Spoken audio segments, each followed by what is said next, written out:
When I was a kid in school, if I needed to let a friend know something, there were only two options.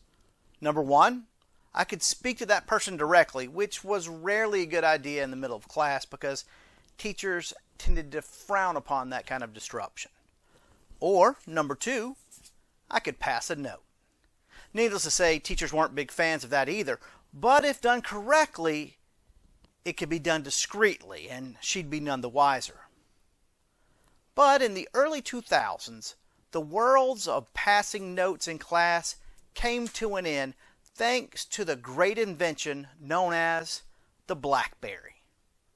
At the time, it was called a two-way pager. You could type in a message and the other person could type back. Talk about a game changer.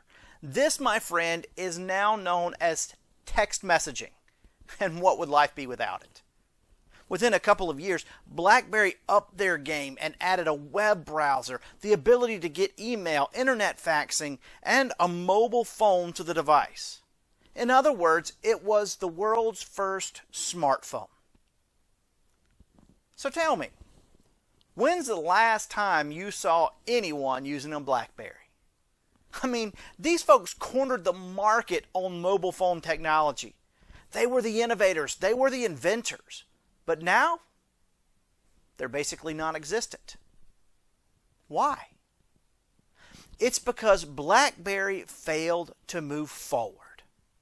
They had the state-of-the-art product, so when this computer company started talking about their own smartphone, they thought nothing of it. They had the best. They were the best.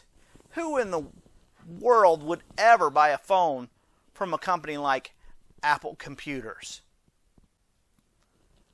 Throughout the history of business, there are tons of examples of companies that either lost out of a major opportunity or completely died out because of their failure to move forward. Xerox, Canon, Blockbuster Video, to name but a few. They were so comfortable and confident with what they had and who they were that they missed out on a chance to step into the future. But it's not just businesses. Governments, colleges, churches, and countless individuals have opted to keep the status quo rather than move forward, and they've paid the price for it. Now, to be fair, we can't blame them. Staying the same is easy, it's comfortable, it's familiar. And hey, if it ain't broke, don't fix it, right? Well, at the end of the day, failing to move forward is neither smart nor faithful. A wise man once told me, if you're not going forwards, you're going backwards. You may think you're staying in the same place, but the reality is that the world around you is still moving, and you're being left behind. That's what happened to BlackBerry. But standing still is also unfaithful. As followers of Jesus Christ, we are always being called to go forward and grow the kingdom of God. This is what Peter found out on the mountaintop during the Transfiguration. When he and Jesus, James and John were up there, the Lord's clothes suddenly became dazzling white, and he was talking to Moses and Elijah. It must have been an amazing sight, so much so that Peter thought it would be great to just stay there. Lord, it's good for us to be here. Let's make 3 dwelling places, one for you, one for Moses, and one for Elijah.